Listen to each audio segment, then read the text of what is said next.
अस्सलाम वालेकुम एवरीवन। आज हम बनाएंगे हाई प्रोटीन, बहुत ही लजीज और मज़ेदार, ज़रा हट के रेसिपी हो जाती है। तो राजमा चावल आज हम बनाएंगे जो कि बहुत मज़ेदार बनकर तैयार होते हैं और हमारे मेन्यू में एक अच्छा एडिशन साबित होते हैं। तो ज़रूर बनाएं और ट्राई करें।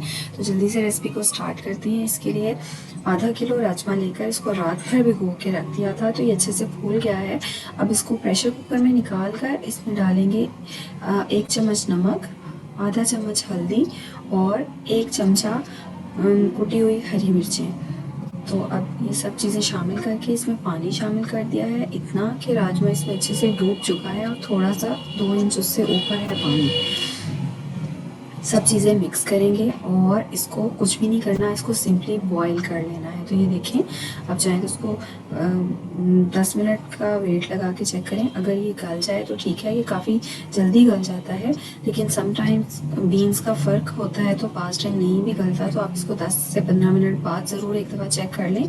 अगर ये गल जाए तो इसको उतार लेंगे। अब उसी प्रेशर में दोबारा से ले लिया है 1 प्याली ऑयल और उसमें शामिल कर दिया है 2 मीडियम प्याज और 2 तेज़पत्ते। साथ ही इसमें डालेंगे हाफ चमचा ज़ीरा साबुत। तो इन सब चीज़ों के साथ प्याज को अच्छा सा गोल्डन करेंगे, बहुत ज़्यादा जलाएंगे नहीं। जब ये हल्का सा गुलाबी हो जाए तो साथ इसमें 1 चमचा लहसुन अदरक का पेस्ट शामिल करने के बाद इसकी अच्छे से भुनाई कर लेनी है कि लहसुन की स्मेल निकल जाए। देन इसमें शामिल कर देंगे टमाटर। तो 1 बड़ा टमाटर ले लें या 2 छोटे टमाटर लेकर इनको क्यूब्स में कट करके शामिल कर दिया है। अब साथ ही हम इसमें कुछ स्पाइसेस ऐड करेंगे। तो डाल देंगे इसमें लाल मिर्च।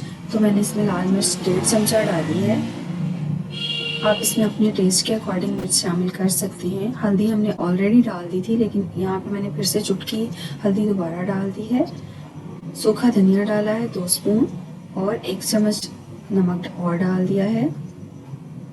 अच्छा, नमक और मिर्च आप अपने टेस्ट के अकॉर्डिंग एडजस्ट कर सकते हैं।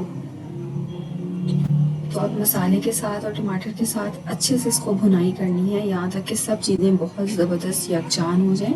जहाँ जहाँ आपको ज़रूरत लगे आप इसमें पानी का छींटा लगाते रहिए। और मसाले की भुनाई में आपने 8 से 10 मिनट लगा के इसको अच्छा सा भूनना है, तभी इसका फ्लेवर निकलेगा। इसके बाद इसमें जो हमने बॉईल करके राजमा रखा था उसको भी शामिल कर देंगे और इसको 8 से 10 मिनट आपने दम पे छोड़ देना है ढक्कन लगाकर। तो इसके बाद ये देखें, ये इस शक्ल में आ जाएंगी। बीन्स ने अच्छा सा मसाले का फ्लेवर एब्जॉर्ब कर लिया है। तो बस अब ये मज़ेदार राजमा तैयार है। आखिर में हम इसमें डालेंगे कटी हरी मिर्चें और हरे धनिया से इसको गार्निश करेंगे। हाफ टी स्पून गरम मसाला डालेंगे और थोड़ी सी कसूरी मेथी ऐड करेंगे, आधा चम्मच। ये बिल्कुल आप ज़रूर डालिएगा, इसका टेस्ट बहुत अच्छा आता है कसूरी मेथी के साथ। तो 1 से 2 मिनट इसको और कुक करेंगे और ज़बरदस्त राजमा तैयार है। तो आई होप आपको अच्छी लगी होगी recipe. Please like, share and subscribe. अल्लाह हाफ़िज़।